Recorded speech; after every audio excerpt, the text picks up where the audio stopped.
dari kelas algoritma NIM 238-3027.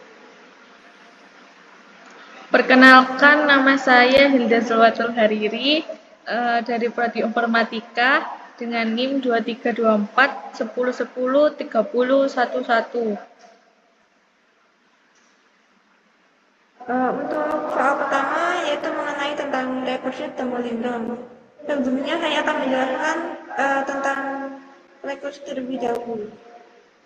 Nah, recursive itu adalah depth yang bisa memanggil parameter terus mengembalikan nilai. Nah, fungsi ini bersifat yaitu memanggil dirinya sehingga menimbulkan pengulangan.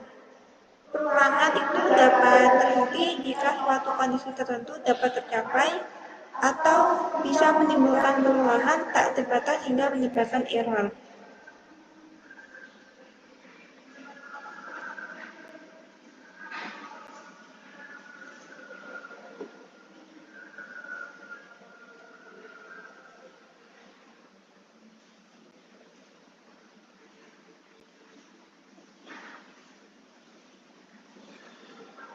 Pada percobaan satu, yaitu pada soal ini terdapat permasalahan yaitu 7 kali 5 diartikan dengan 7 kali 5 sebagai 5 plus 5 sampai 7 kali. Selanjutnya nilai 5 bisa dikelompokkan sebagai berikut, yaitu 7 kali 5 sama dengan 5 plus 5 plus 5 sampai 6 kali. Periksalah apakah perkalian bisa diselesaikan secara rekursif, yaitu memiliki base case, recursive case, dan apakah dengan menerapkan recursive case berkali-kali bisa menuju base case. Desain dan implementasikan algoritma kali A dan B untuk menghitung A kali B secara rekursif. Base case itu terjadi ketika salah satu faktor perkalian adalah 0. Dalam kasus ini, hasilnya akan selalu 0. Recursive case terjadi ketika kedua faktor perkalian lebih besar dari 0. Dalam kasus ini, kita dapat mengurangi satu dari salah satu faktor perkalian dan mengalihkan sisa faktor tersebut dengan faktor yang tidak berubah. Proses ini diulang hingga mencapai base case. Untuk desain dan algoritma A kali B yaitu seperti ini. Dalam implementasi ini, ketika kedua faktor perkalian lebih besar dari 0, kita mengurangi satu dari faktor pertama, yaitu di sini disebutkan adalah A, dan mengalihkan sisa faktor tersebut dengan faktor kedua yaitu B. Proses ini akan berulang sampai mencapai base case, di mana hasilnya adalah 0. Dalam depth itu kali A dan B. Jika A sama dengan 0 atau B sama dengan 0, maka akan mengembalikan 0. Jika lebih dari 0, maka kembalikan B plus kali A kurang 1, B. Di sini menggunakan angka 7 dan 5. Jika angka 7 sama dengan 0 atau B sama dengan akan kembali menjadi 0. Karena di sini lebih dari 0, maka B tersebut dikurang B plus B kan 5. Nah, A 7 itu dikurangi 1, nanti dikali B. B itu 5. Jadi 7 kurang 1, 6, dikali 5 sama dengan 30. Plus B. B itu adalah 5. Jadi hasilnya adalah 5.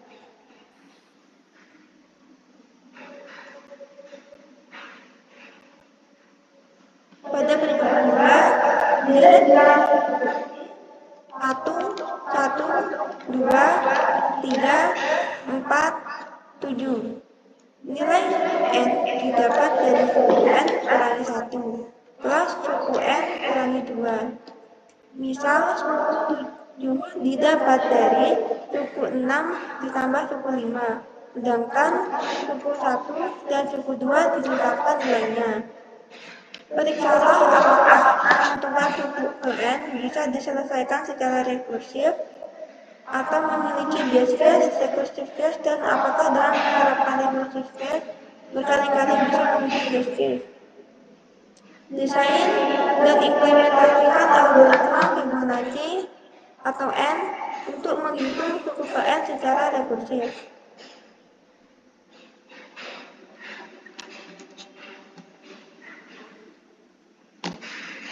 Base case di sini terjadi ketika nilai N adalah 1 atau 2. Dalam kasus ini, nilai suku ke N adalah 1.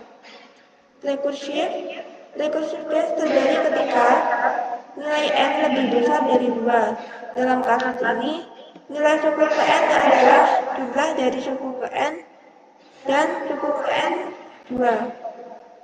Berikut adalah desain dan implementasi algoritma Fibonacci atau N untuk menghitung suku ke N dalam dari Fibonacci secara rekursif dalam Python.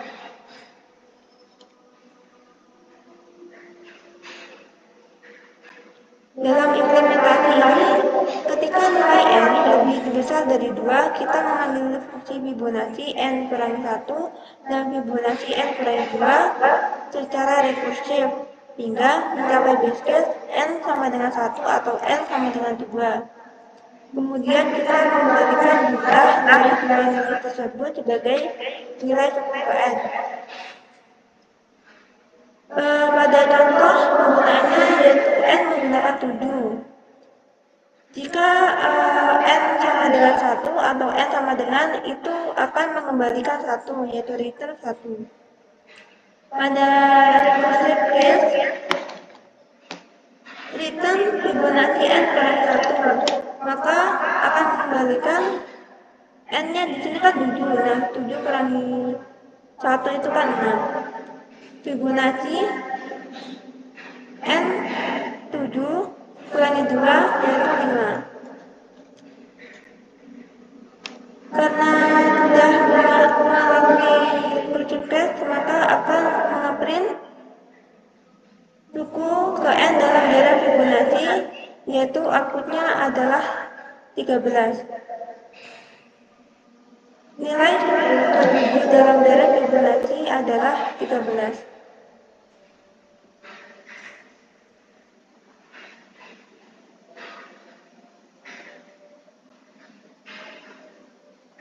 Pada soal 1, buat algoritma untuk mengecek apakah list berisi N bilangan merupakan palindrom.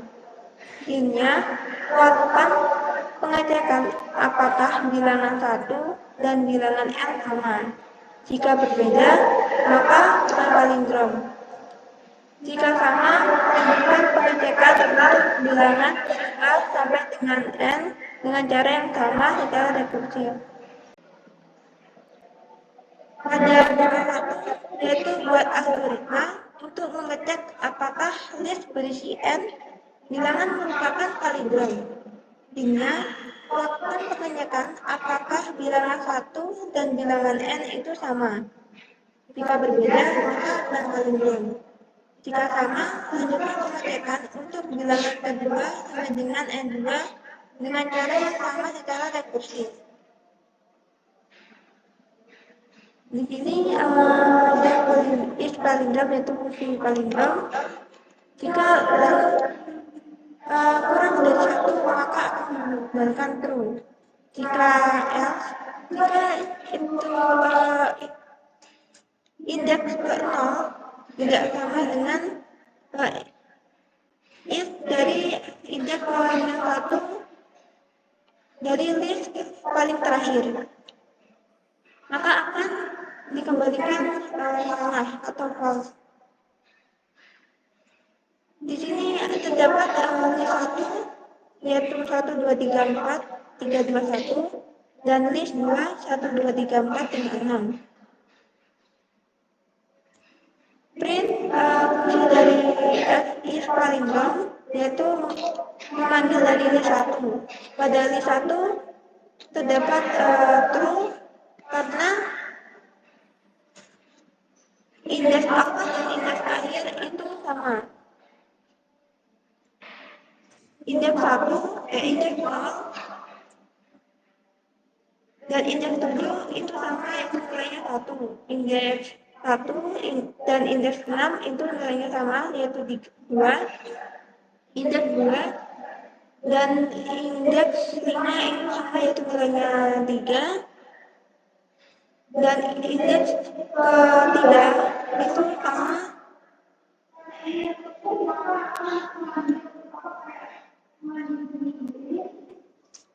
jadinya 4 dengan 4. Meskipun bilangannya 1 karena terdapat di tengah-tengah maka akan dihitung sama.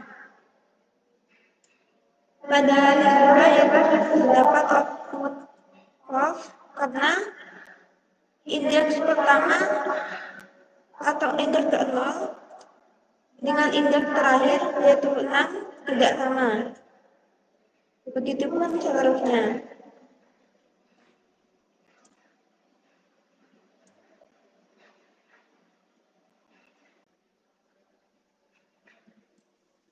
Hasil dan analisis data. 1. Buat pohon rekursif untuk menggambarkan eksekusi 4 kali 5. Pada graf ini terdapat fungsi kali yaitu A dan B. Jika B sama dengan 0, maka akan mengembalikan 0. Jika L, maka akan mengembalikan A plus fungsi kali A kurang B kurangi 1. Di sini terdapat result yaitu kali 4,5. Di sini 4 itu sebagai A, 5 itu sebagai B. Karena 5 itu tidak sama dengan 0, maka akan membalikan return yaitu A 4 ditambah kali A itu 4, B kurang 1 kan 4, berarti kan 4 kali 4 kan 16. Nah, 16 ditambah A yaitu 4, jadinya 20.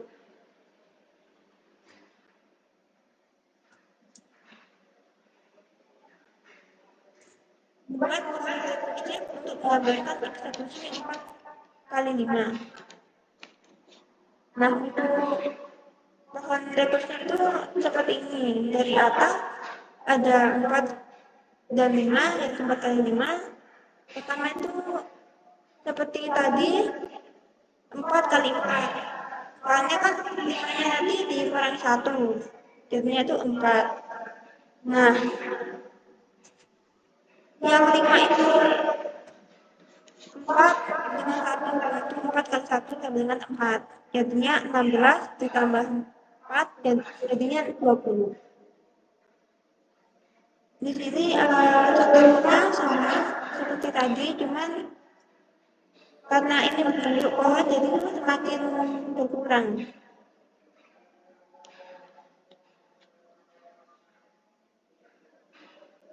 Dalam representasi pohon ini, setiap node mewakili panggilan rekursif ke fungsi dengan argumen sesuai. Cabang kiri mewakili panggilan rekursif dengan nilai yang dikurangi, sedangkan cabang kanan mewakili panggilan rekursif dengan nilai yang sama dan nilai 0. Pohon tumbuh ke bawah dari simpul akar yang mewakili panggilan awal ke representasi pohon menunjukkan cara kerja fungsi rekursif dengan memecah masalah menjadi submasalah yang lebih kecil hingga mencapai kasus dasar sama dengan 0. Pada setiap langkah, fungsi menambahkan nilai pada hasil panggilan rekursif dengan nilai yang dikurangi. Hasil akhir diperoleh dengan menjumlahkan semua hasil dari panggilan rekursif yang disimpan dalam variabel dan dicetak ke konsol kali 4 4,5. Untuk tahapannya itu seperti ini. Eh, pada tahapan terdapat 4 kali 5, yaitu karena A dan B, A itu 4, B-nya itu 5. Karena B-nya itu 4, maka outputnya itu 4, jadi 4 kali 4, sama dengan 16. Terus kali 4, karena tadi dikurangi, maka hasilnya itu 1, dan itu 4 kali 1 kan 4, jadinya 16 ditambah 4 sama dengan itu 20. Begitupun untuk tahapan setelahnya itu sama.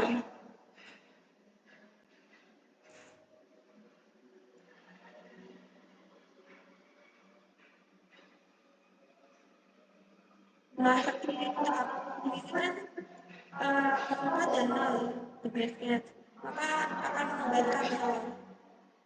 Karena di sini kan jika bracket pun akan mengembalikan 0, maka akan terbukti. Kasusnya sama dengan nomor 9, 4 dan 0 mengembalikan nilai 0. Kasus 12 kali 4,0 mengembalikan 0.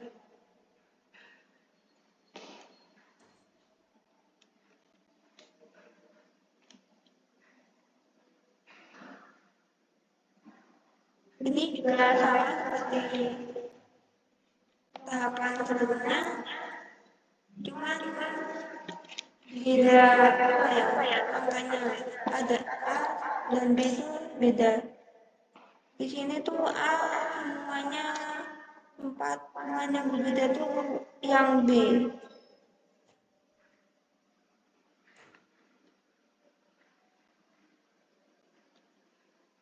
Nah, kesimpulannya nih, tahapan recursion dari pemanggilan fungsi 4 dan 5 dapat dijelaskan seperti tahapan-tahapan sebelumnya, di mana setiap langkah menggambarkan pemanggilan recursion dan nilai yang dikembalikan hingga mencapai hasil akhir dari perhitungan tersebut.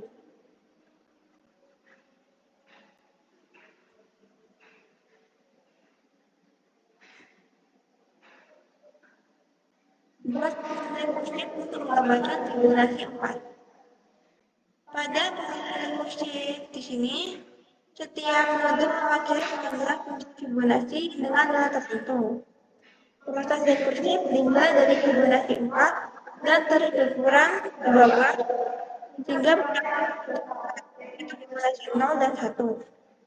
Setiap node itu mewakili dua cabang, seperti Fibonacci-nya yaitu cabang Fibonacci 2 sama 1, Fibonacci 2, Fibonacci jadi Fibonacci 1 dan Fibonacci 0.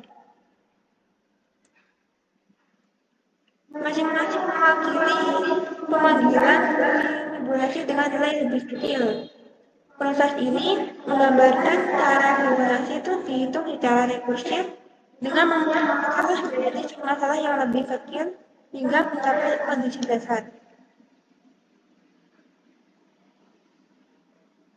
Tahapannya itu dapat dijelaskan sebagai berikut.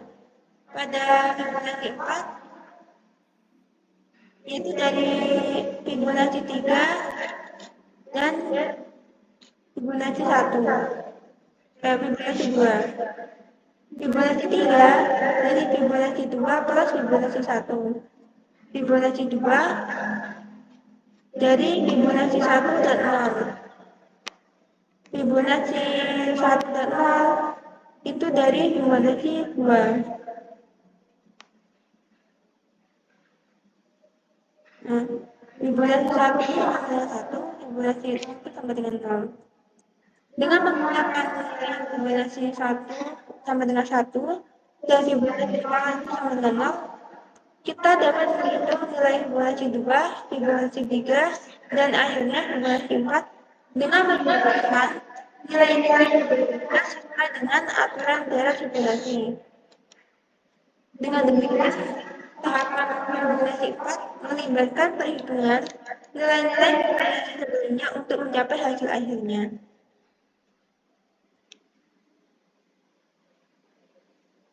Nah, kesimpulan dari soal-soal sebelumnya yaitu kuantum Cruciate dan Fibonacci. Kuantum Cruciate itu adalah suatu data yang memungkinkan fungsi rekursif untuk mengembalikan nilai dari fungsi yang sama, tapi dengan argumen yang berbeda. Fibonacci adalah contoh pola rekursif yang digunakan untuk menghitung bilangan Fibonacci, yaitu bilangan yang dihasilkan dari penjumlahan dua bilangan sebelumnya. Pohon Fibonacci dapat dibuat dengan menggunakan fungsi rekursif, yaitu mengambil dirinya sendiri. Fungsi ini memiliki dasar yaitu ketika argumen fungsi sama dengan 0 atau 1, maka fungsi akan mengembalikan nilai 0 atau 1. Ketika argumen fungsi lebih dari 1, maka akan memanggil dirinya sendiri dengan argumen yang lebih kecil sampai mencapai garis dasar. Dengan menggunakan pola rekursif, kita dapat mengambil nilai dari fungsi rekursif dengan argumen yang berbeda. Hal ini memungkinkan kita untuk menghitung bilangan Fibonacci dengan mudah dan efisien. Pada soal nomor 1, yaitu soal mandiri, pengecekan palindrom dengan pendekatan rekursif bisa diselesaikan dengan memiliki base case dan recursive case. Dalam algoritma sebelumnya, base case terjadi ketika pada list menjadi 0 atau 1. Dan pada saat itu kita sudah mengetahui bahwa list tersebut adalah palindrom. Untuk kodenya itu seperti ini implementasinya. Fungsi is palindrom yaitu list. Jika include list kurang dari 1 akan mengembalikan true. Pada error if list sama dengan 0 tidak sama dengan list indeks yang terakhir yang kurang dari 1, maka akan mengembalikan false. Else return yaitu memanggil fungsi is palindrom pada parameter list akan membandingkan 1 dengan indeks yang 1 yaitu indeks yang paling terakhir. Di sini kita ada list 1 dan list 2. List 1 itu 1, 2, 3, 4, 3, 2, 1. List 2, 1, 2, 3, 4, 5, 6. Pada print list palindrom list 1 itu mengeluarkan outputnya itu true. Karena di sini itu kan membandingkan antara indeks pertama dan indeks terakhir dan seterusnya. Di sini pada list 1 kan 1 yang awal sama dengan yang 1 yang akhir.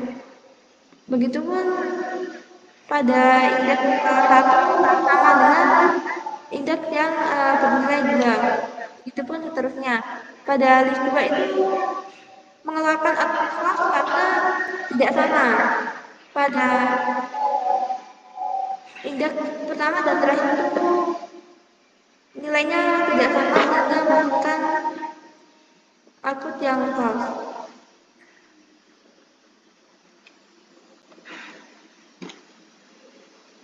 Pada soal kedua, kita menggunakan pendekatan rekursif untuk memeriksa apakah list merupakan palindrom atau tidak. Dengan mengecek elemen pertama dan terakhir secara berulang, jika elemen pertama dan terakhir sama, maka kita mengambil secara rekursif dengan list yang lebih pendek. Proses ini akan terus berlanjut sampai kita mencapai base case di mana panjang list kurang dari 1 atau sama dengan 1. Jika semua rekursif mengembalikan true, maka list dianggap sebagai palindrom.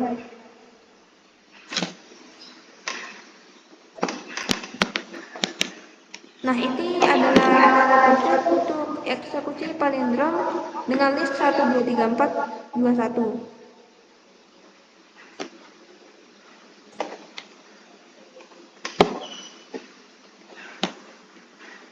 Dalam pola rekursif sebelumnya, setiap nada itu menunjukkan satu panggilan rekursif dari fungsi palindrom.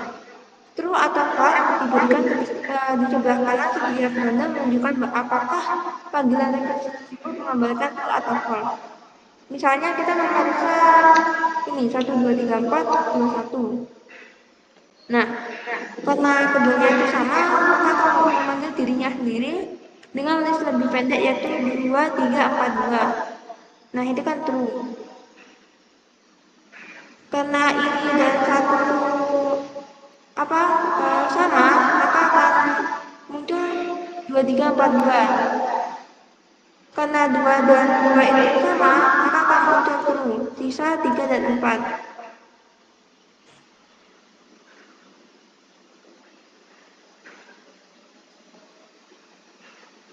Pada soal 1.4 yaitu jelaskan tahapan eksekusi palindrom dengan list 1, 2, 3, 4, 2, 1. Pertama adalah panggilan awal memeriksa list 1, 2, 3, 4, 2, 1. Yang kedua adalah mengecek elemen pertama dan terakhir. Elemen pertama dan terakhir itu sama, 1 dan 1. Maka pada panggilan rekursif setelahnya akan menghasilkan list yang lebih pendek yaitu 2, 3, 4, 2. Pada rekursif kedua akan memeriksa list 2, 3, 4, 2. Pada rekursif kedua ini akan dicek elemen pertama dan terakhir. Di sini kan elemennya kan 2 dan 2 ya. Maka akan menemukan true.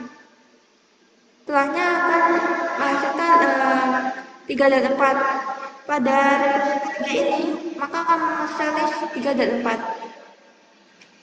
Karena 3 dan 4 itu keduanya berbeda, maka akan menggambarkan return yang false. Kembali ke panggilan rekursif kedua, rekursif ketiga akan mengambilkan false jika return false ke panggilan rekursif pertama.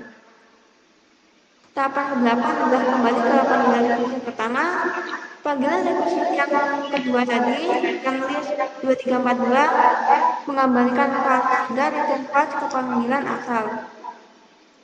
Nah, karena dari tahapan eksekusi di atas kan ada elemen yang tidak sama saat memeriksa list 3 dan 4, maka hasilnya akan false, yaitu menunjukkan bahwa list 1, 2, 3, 4, 2, 1 bukanlah palindrom.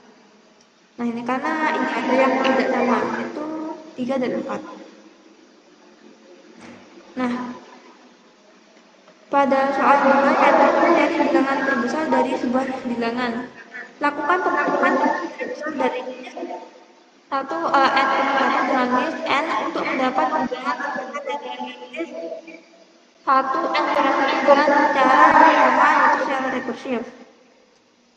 Di sini terdapat list dengan fungsi find max. Jika n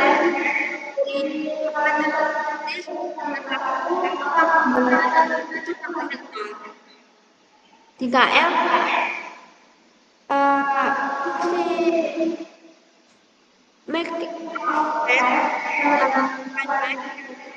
fungsi dari sebelumnya akan membandingkan indeks pertama dengan terakhir.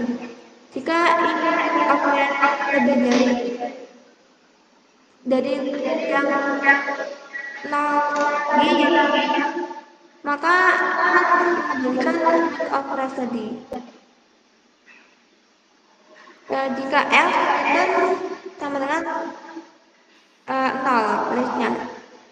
Di sini penggunaannya list bilangan 3, 8, 6, 2, 9, 4. Pada bilangan yang dari akan memanggil operasi ini format print bilangan besar dari make bilangan.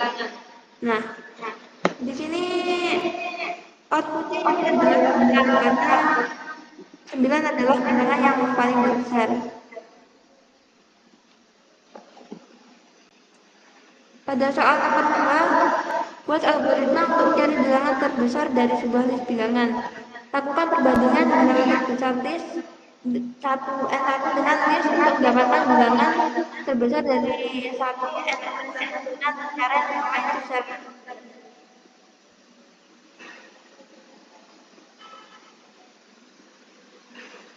ini biasanya seperti penjelasan sebelumnya, yaitu pencarian besar ketika penjelasan itu, maka bilangan tersebut akan menjadi bilangan terbesar. Recursive case yaitu ketika panjang list lebih dari 1, kita dapat membandingkan bilangan terbesar dari sublist list 1 n kurang 1 dengan bilangan terakhir. Jadi kita dapat menghitung menjadi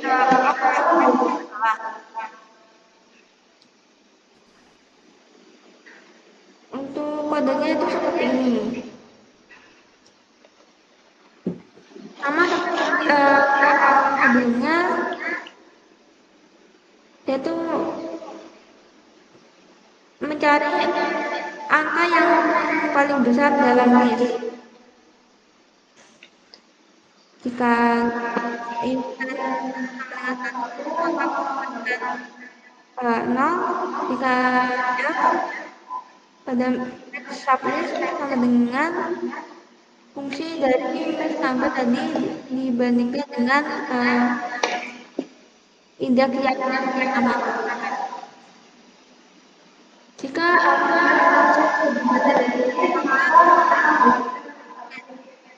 L di sini terdapat 9 dan 21 karena 9 adalah angka terbesar dari list 1, angka 21 adalah angka terbesar dari list 2. Desain list tadi menjadi bilangan terbesar list. Di sini menggunakan pendekatan rekursif untuk mencari bilangan terbesar dalam list. Pada background, jika bilangan adalah 1, maka fungsi list langsung mengembalikan elemen tersebut sebagai bilangan terbesar. Seperti ini. Nah, if buat tadi terbesar if matrix dengan list 1, 2, 3, 4, 5, 1. Pada pohon ini ya, list number 1, 2, 3, 4, 5, 1 nanti dipisah, maka 1, begitupun seterusnya sampai mencapai bilangan terbesar.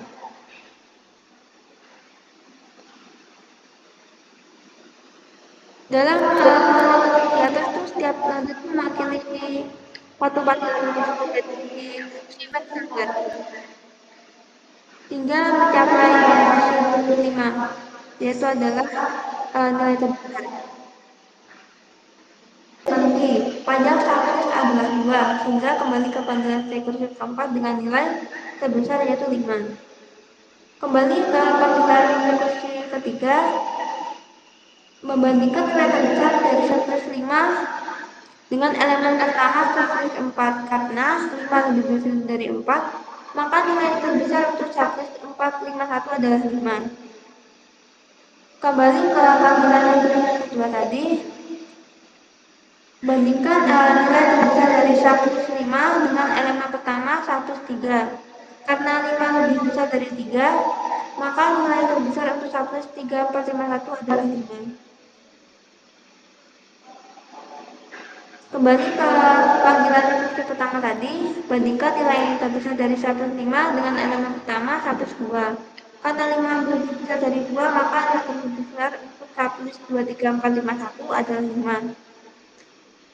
Kembali ke panggilan awal yang awal sendiri, bandingkan nilai terbesar dari sublist 5 dengan elemen pertama. Karena 5 lebih besar dari 1, maka nilai terbesar dari list awal 1, 3, 4, 5 adalah 5. Maka proses ini sudah selesai. Dari tahapan eksekusi di atas, Dalam list 1, 2, 3, 4, 5, 1 menghasilkan of 5 dan proses eksekusi rekursi berhasil menemukan nilai tersebut. Selanjutnya akan dilanjutkan dengan teman saya, yaitu materi brute force. Baik, di sini saya akan menjelaskan brute force, yaitu merupakan salah satu bentuk kejahatan pada internet. Brute force juga salah satu pendekatan pada metode penyelesaian masalah dengan sederhana dan efektif.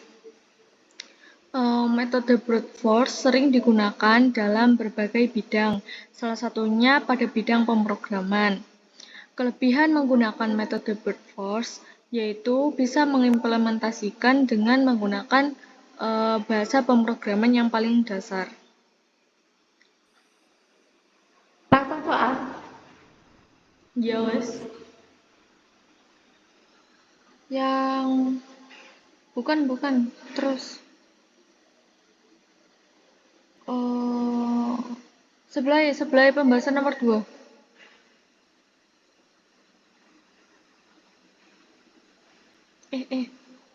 Kelebihan.